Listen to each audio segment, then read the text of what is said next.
Welcome to the Cannabis Equipment News Podcast. Hi, I'm David Manti, and welcome to a new episode of the Cannabis Equipment News Podcast. With me today is Chirag, Sheth, Global Business Unit Manager of VideoJet. Thank you very much for joining me today. Thanks for having me, David. Before we get started, please make sure to like, share, and subscribe to the podcast. You can also help us out a lot by leaving the podcast a positive review on whatever platform you use. If you want to email the podcast, you can reach me at david@cannabisequipmentnews.com. You can also make sure you get it delivered to your inbox first by subscribing to our daily newsletter. Chirag, I always like to start by learning a little bit about a person's either personal connection to the industry or how they got involved with the cannabis industry. So what was it that brought you here? Yeah, so, being part of VideoJet, we are the, market leader in terms of coding and providing coding and marking equipment. Within the industries we serve a wide variety of industries, whether it's CPG, pharma, medical, wire, cable, industrial, what have you. And, as I've been following the news, over the last couple of years, more and more states have been, legalizing recreational cannabis. And, it struck me that this would be a fantastic market for VideoJet to serve. My belief was that it was, probably being underserved, given different dynamics that, we can chat about in a little bit. So, I went to a couple of expos, CanPack out in California a couple of years ago, learned about the industry. And it was very intriguing. Definitely saw, some good potential for VideoJet, but also to help educate a lot of the cannabis manufacturers on good practices when it comes to coding and marking. So you said that you noticed the industry was underserved. In your opinion, how was it underserved, and what were some of the things that you learned when you went on those fact-finding missions? Yes. So one of the things that quickly, I picked up was a significant over-reliance on labels. And when I spoke with cannabis manufacturers and processors, the answer I got was, "Hey, it's easy. I know what to do. I've got a printer on my desktop. I punch in a couple of stuff." But it's a manual process, David, right? And if you think as these manufacturers grow, automation, becomes more and more important. Labelers aren't really desktop labelers, aren't that well suited for automation. And the other thing that I've learned is that, with so many players in the market, shelf presence is very important, and the persona of the individual at the dispensary recommending certain products and just the pop that the packaging has on the shelf really matters. And the label tends to kind of kill that pop that good packaging should have. That's really the first thing.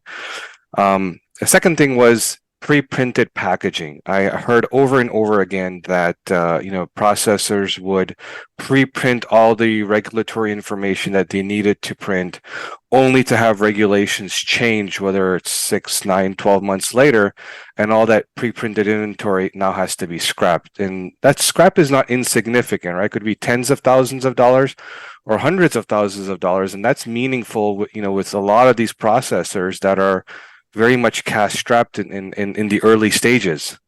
I'd say the third item that I learned that was of great note to me was the need to mark directly onto certain products like edibles, right? So if you look at Colorado's law, the gummy basically has to have that diamond with the THC and the exclamation point marked directly onto the gummy or cookie or whatever the edible might be if it's got THC in it. So, these were some of the learnings, and from an underserved perspective, there just was a lot of manual processes that were taking place, and VideoJet's well suited to help customers, cannabis manufacturers, automate a lot of this. It's a really cool example of how edible manufacturers are using coding and marking equipment.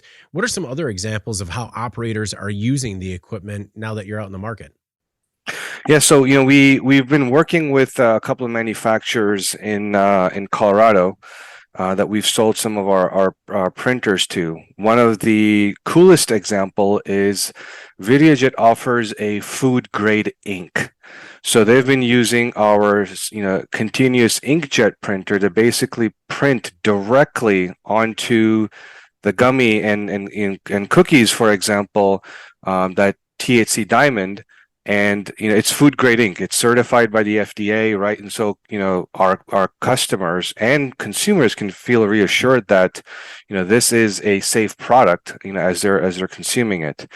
The other thing that I would say is that with our broad portfolio of offerings, whatever the customer chooses to manufacture and package their products in, we're well suited to serve that, whether it's flexible film, whether it's a vial, whether it's an amber glass bottle, right? Our technologies run the gamut that these manufacturers are pretty much covered in all aspects of what they choose to put the products in. What is the food grade ink made out of? If I was a chemist, David, I'd be able to answer that question. I honestly don't know what it's made of. Okay. I just know that we've got it. It's FDA certified. We sell it in lots of markets around the world.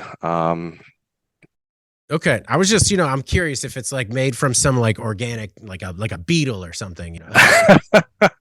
I would really hope not. I would hate to think I'm eating crushed beetles, right? just a little bit. It's just a little bit on everything. I've tried worse in my travels. Trust me. No, me too, and we can leave it at that. Yeah, let's leave it there. So you're talking about good practices when it comes to coding and marking.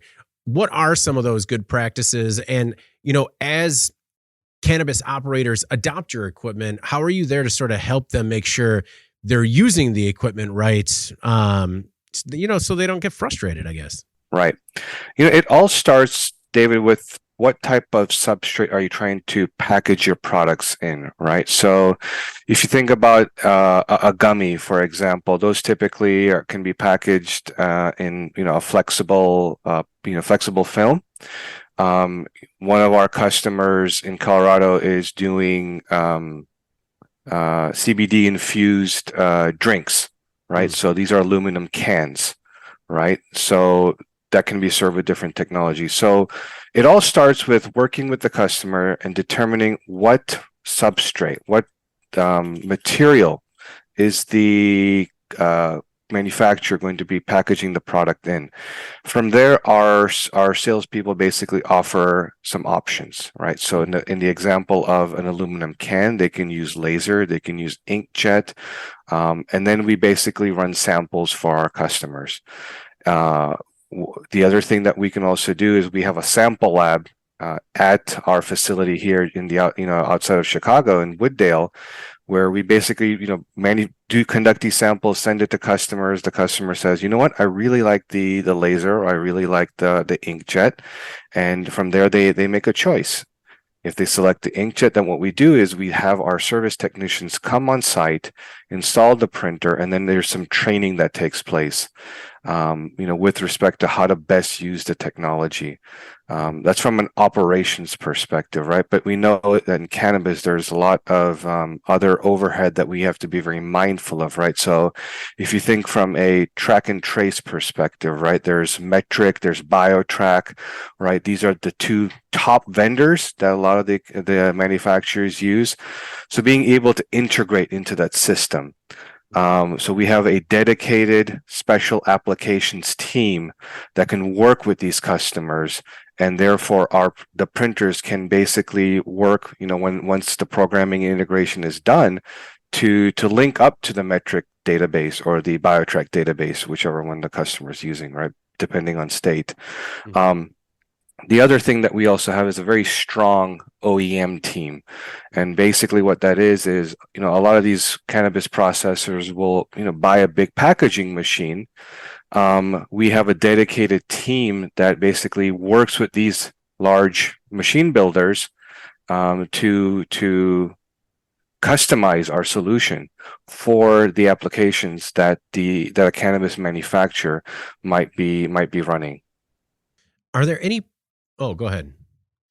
No, are there any products in the cannabis space that aren't applicable when it comes to coding and marking equipment, or could it pretty much be used for anything? I have not yet come across, David, any product that, we couldn't mark on. Like I said, it really depends on the substrate into which the product is going into. So, whether it's a flexible film or a glass bottle or a metal container, we're able to cover all of it. And like I said, even if it's directly onto the product itself, if it contains THC, we have the ability, either inkjet or even lasers. Lasers create very nice, clean codes directly onto the products as well. So I have not really come across anything within the cannabis industry that we could not mark on. And the other thing I'd add is, going back to my earlier comment of having that shelf appeal. Yeah.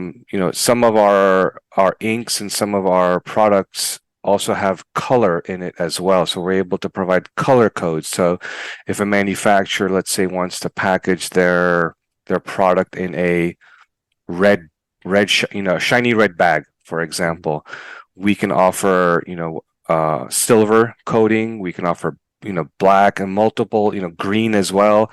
So the customer can, feel very confident that regardless of the type of packaging that they select, we don't want to be the bottleneck for them and their marketing teams, right? We want to work with them in terms of coming up with a solution. And actually, I was going to ask you about follow up about shelf presence. Do you think that having packaging with using your equipment helps products stand out beyond other traditional packaging methods? And do you have any examples of cannabis operators who have sort of used that as part of their brand identity? Yeah, so let me pick on flexible packaging.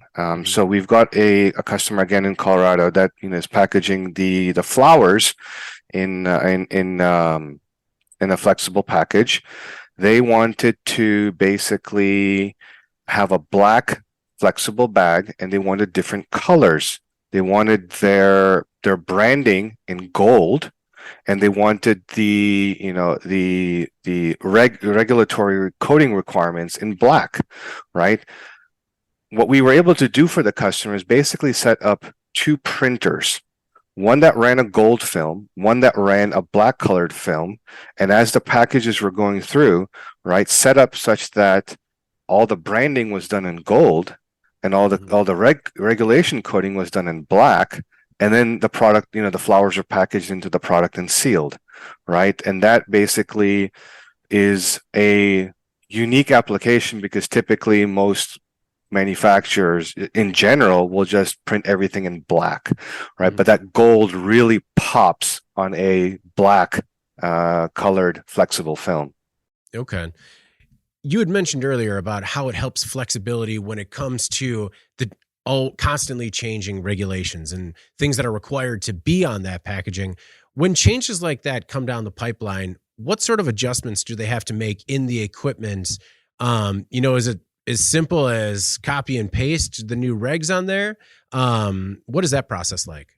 Yeah, so it's very straightforward. It's all software driven, David. So let's say, for example, one state decides that there has to be an extra decimal point on the THC content, right? So you just can't put 3%; it's got to be 3.5%. Just an example, right?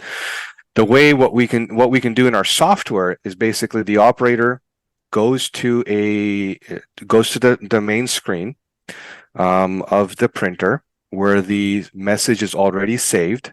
It's a simple edit. They add in 3.5% or whatever the percentage is. They hit save, and it is a job that can be completed in less than 30 seconds, right? Depending upon the complexity, right? But even let's say, for example, a regulation comes out that says you need to now introduce a data matrix code as well as add 2 additional lines of information, right? Again, it's a software change, and therefore the message simply needs to be constructed to add a data matrix code, add whatever, 2 lines of information. Again, it's a 1 to 2 minute job. So not a lot of overhead. We've made it very, very straightforward for an operator to make these changes. You have quite a bit of equipment available since you work in so many different industries. Are there any specific printers that are best suited for the cannabis market? I would say again, it depends on the substrates that are being used. I mean, just in terms of popularity, from what I've seen, flexible film, flexible pouches are everywhere. So, in that case, our thermal transfer over printers, TTO printers, are very, very well suited for flexible film. They were basically designed to service that market. And then the other ones that I've seen also are, glass containers. With glass containers, our inkjet and lasers are very, very popular. If customers need to do, let's say, a 2D code on the lid of a glass container, we offer thermal inkjet that can be able to do high resolution codes. Plastics, cardboard. Again, it's very dependent on the substrates that the processor and manufacturer are using. What is the greatest barrier to entry for the cannabis market? Is it the cost of the equipment versus people that are trying to use a service, or, sort of what stands in your way when it comes to greater market adoption in cannabis?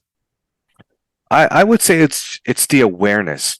Because when I have gone to, different expositions, I was honestly surprised to hear, oh, I didn't know we could do printing on demand. I thought, we could our only limit was either labels or pre-printed stock, right? Yeah. And as soon as that was made aware that, look, no, you can do on-demand coding as your products are going down the line, right? You can code it one way.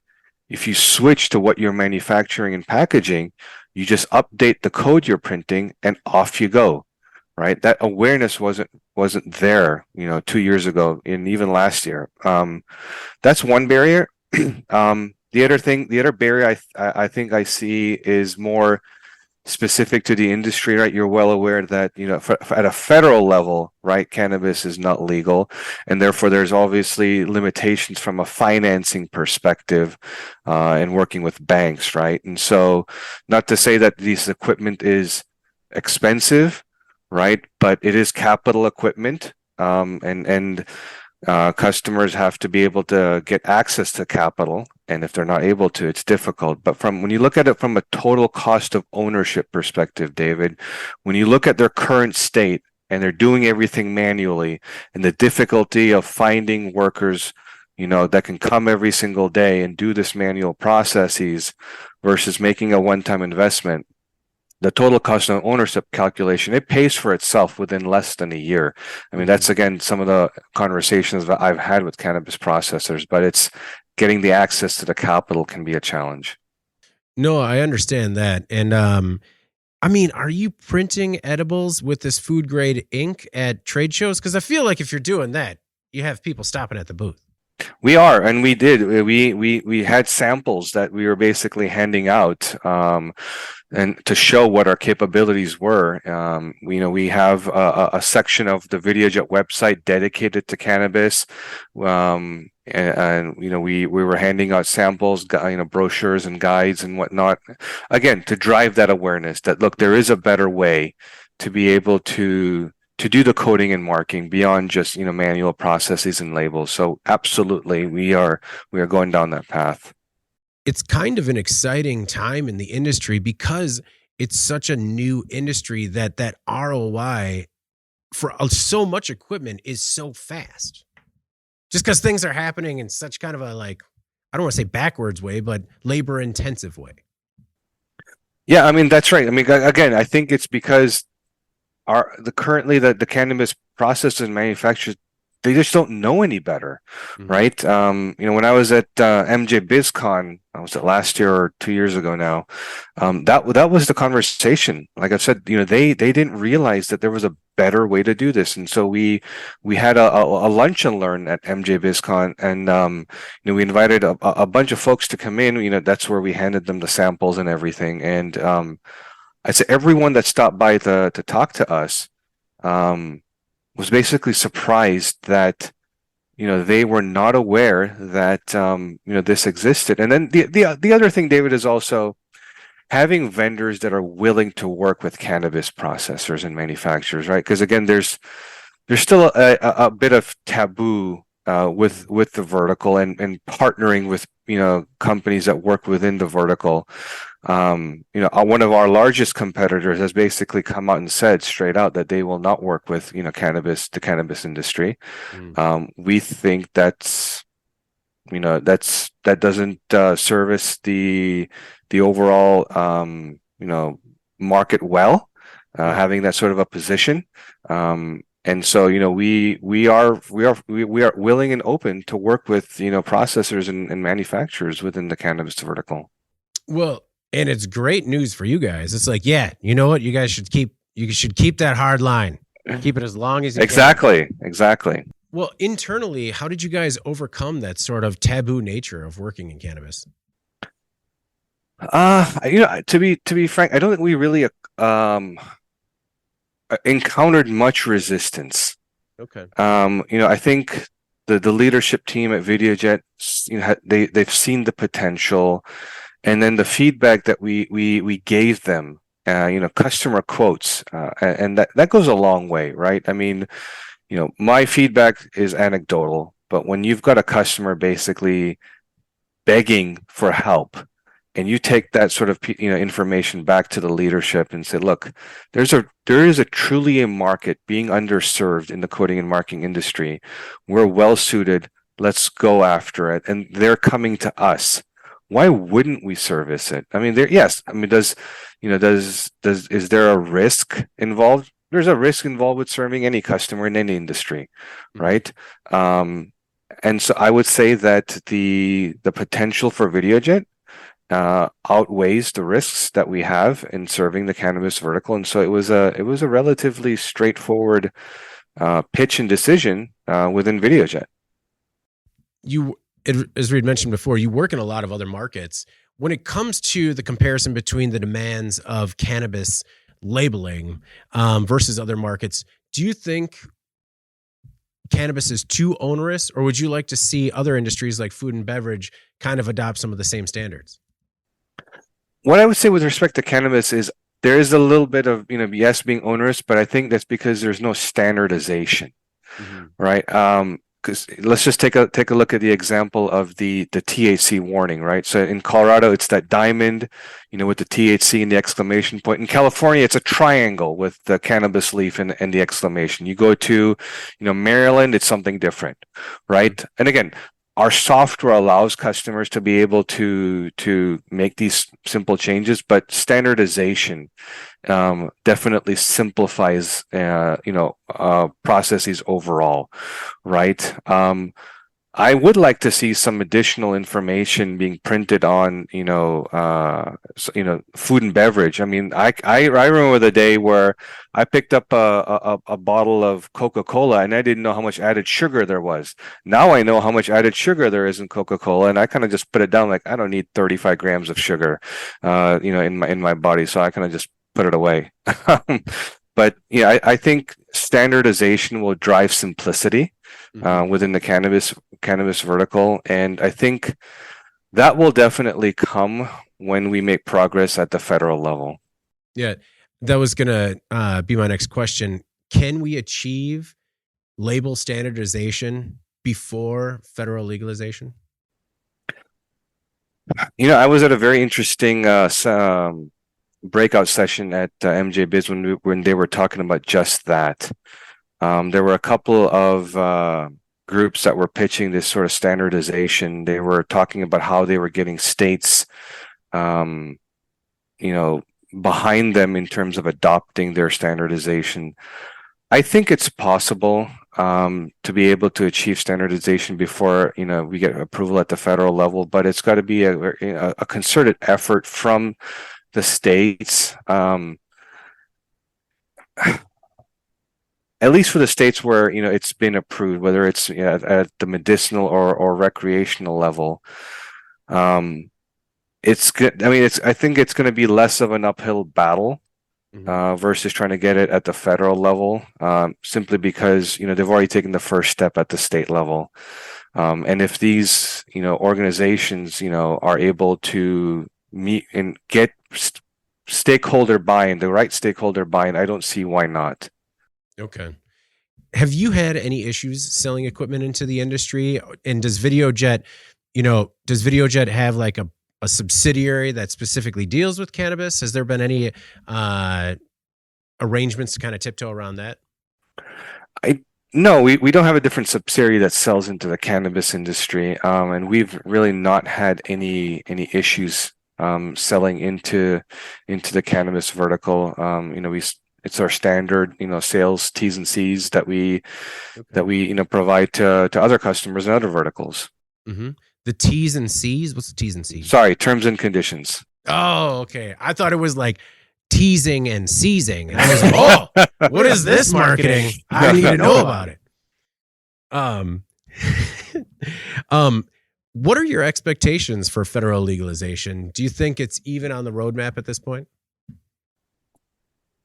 I don't think so. I don't have a very strong feeling that it's going to be happening anytime soon.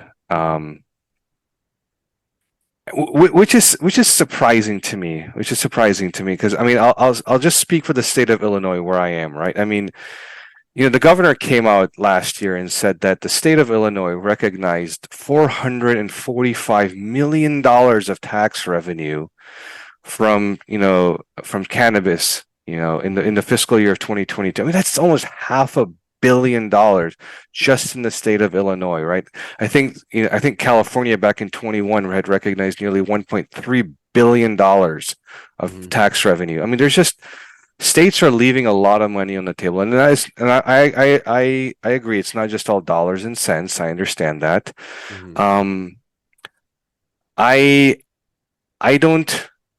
I don't know what the barriers are, to be frank, David, in terms of approval from the federal level. I know there's always been a section of the population that always sees, cannabis as a taboo item, taboo product, and we'll never get over that. Never mind the fact, the benefits that it has for, certain individuals, who suffer from certain conditions. Yeah, I don't have a clear roadmap in mind. Yeah. Actions taken, lobbying efforts to approve this at the federal level. Nothing's crystallized for me just yet. No, and I'm based in Madison, Wisconsin, and I just worked on an article about how I think it was just at the Illinois border, they were doing like 30, maybe $40 million just from people from Wisconsin. In only like 6 to 8 dispensaries. Yeah. Talk about leaving money on the table. Exactly. I mean, again, Illinois, 21 to 22 saw 50% revenue growth in cannabis, right? They went from $1 billion to $1.5 billion in 1 year. Yeah. I mean, there's so much potential here for states. Is VideoJet on the standardization or label regulation side of it at all? Do they work with regulators in terms of creating that sort of standardization? No, it's not really our strengths, to be frank, David. That's not where we have any sort of areas of expertise.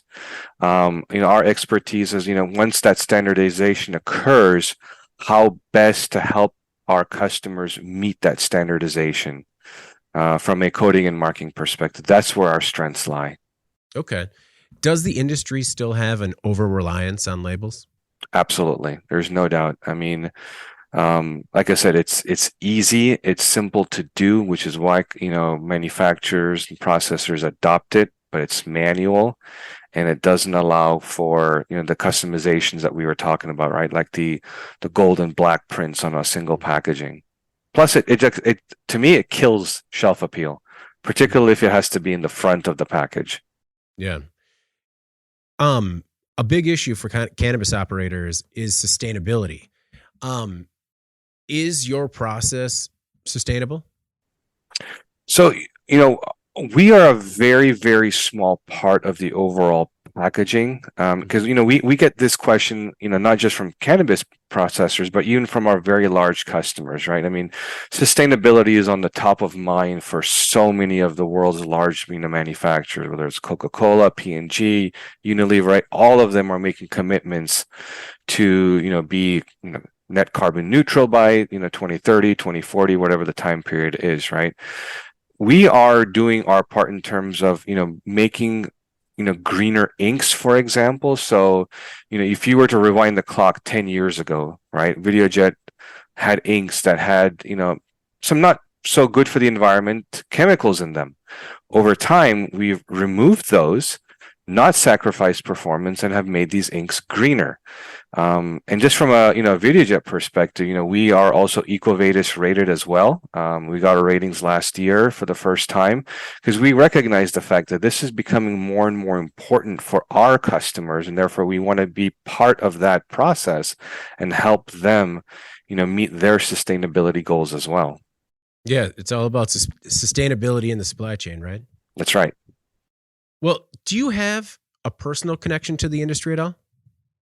I don't, David. I mean, I do have a family member who is a very close family member who unfortunately last year was diagnosed with cancer, and who is, yeah, thank you. And it's been tough seeing that sort of transition, but what I will tell you is that, and this individual is, definitely old school, and not born in the US, and has a different opinion of cannabis. And I had a conversation with him and I said, look, this can help you. It can help you with a lot of things. Talk to your doctor. And he did. And he is now, he's got a prescription for it, and it is really helping him improve his quality of life. Mm-hmm. And so, I mean, that's the connection I have to the industry. It's a very personal and deep one. But I have definitely seen an improvement in this individual's, quality of life because of cannabis. And to me, it's a, world of difference because of how close this individual is to me. I had the exact same experience where it just completely blew my mind in terms of the quality of care and day-to-day living just made possible with cannabis. And that's kind of what's sort of opened my eyes. Exactly. And forgive the phrase, it was a mental block, mm-hmm. right? It was a mental block that once I helped, him overcome it, it made a world of difference. Right. Well, before we get out of here today, I want to ask you, is there anything else you might have left out or anything in particular you want to make sure the Cannabis Equipment News audience knows about yourself or Videojet? I think I'll just repeat myself in terms of, look, we are here to help, the processors and manufacturers in cannabis.